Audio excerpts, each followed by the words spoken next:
I have read a lot of books over my days, and this is one of my favorites.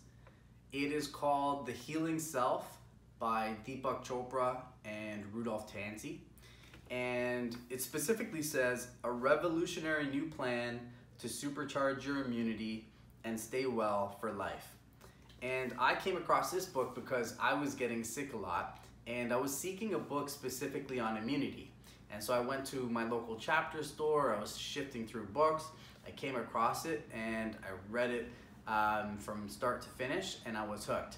If you are feeling sluggish, if you're feeling tired, if you feel like you get unwell a lot, I want to share 4 things that I learned from this book that have helped me and that I look to when I'm feeling that way, and I say, okay, out of these 4 things, is there one of these things that I'm not doing and that I should up and do more often?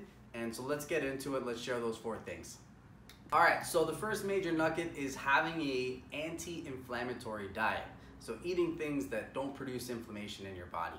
Now, I'll integrate research that I learned from this book. I've also listened to podcasts from Dr. Mark Hyman, who's also a medical doctor, and I'll integrate some research from what I learned there. I also read this book called Superfoods. They all say the same thing. Actually, there's a book called The Blue Zones of Happiness. And one of the major things to increase happiness from that author's research was having an anti-inflammatory diet. In a nutshell, it's eating a lot of greens, eating a lot of fruits, seeds, nuts, low-fat meats, fish, not having stale food, obviously watching your fat intake, watching your sodium intake, stuff like that. And you know, something cool is, in terms of when you're eating your vegetables, look at different colors of vegetables, like, because they all have kind of different properties to them, different nutritional values. So adding different colors of vegetables is also really helpful. All right.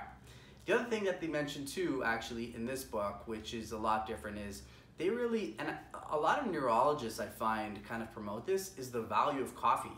Actually, myself, I drink a lot more coffee because of this book, because it talks about the myth that coffee is not good for you. Obviously, there's a lot of research on people saying that you get the high, but then you get this lull.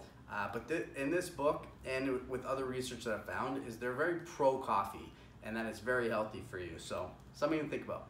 So the second major point in terms of getting wellness, getting health, is stress reduction. Number 1, they talk about this in this book, is number 1, being aware that you are stressed. And by the way, I'm at fault at this too, are we working on things that matter? Are we working on things that are important and urgent, as Stephen Covey would say? And if we're not, we're kind of distracting, or we may be doing things that are distracting ourselves from the most important things in our lives. And so in terms of stress reduction is, number 1, recognize the stages of stress within your life and in your body, and 2, attack the problem. So if there's something stressful in your life, and it could not be in your life, but maybe your family dimension or with different relationships, is 1, recognize it, 2, is go about finding solutions to kind of work on rectifying that. So the third thing that they talk about in this book is stand, walk, and rest. Really the benefits of movement.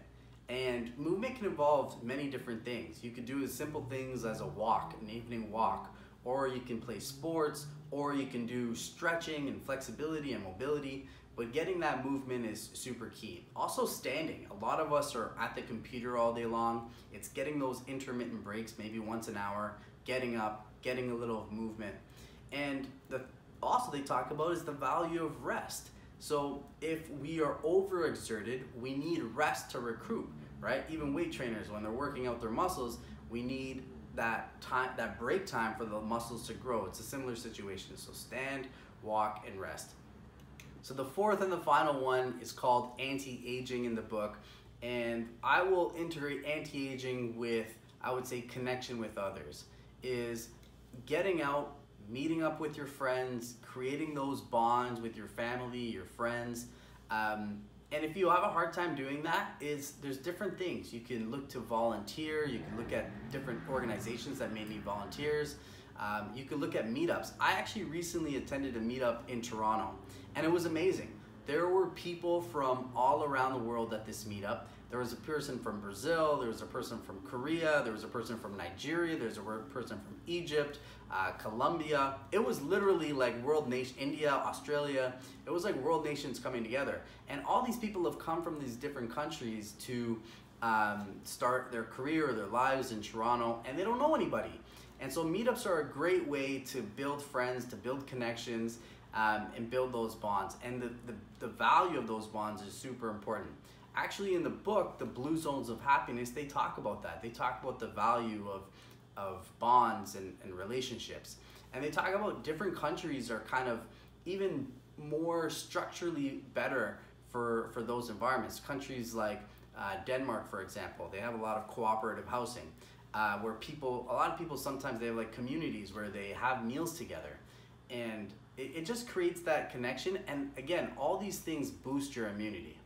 Okay, so I went over 4 things. Again, the 4 things are anti-inflammatory diet, stress reduction, stand, walk, and rest, and connection with others. And all these 4 things, the main purpose of it is it helps boost your immunity. You feel better. You have more vitality. That's the whole purpose. I think these 4 things are such a solid baseline for health. Now, mind you, I don't think they cover everything. You could be doing all 4 of them and still not be feeling well. There's other things as well, other things that they talk about in this book. But these 4 things, if you are feeling sluggish, these are the first 4 that I would be looking at. And same with me. And to see if maybe there's one of these things that you're not doing, to start doing, to hopefully you feel better, your immunity feels better, you feel more vitality, and yeah, you feel great. All right, bye.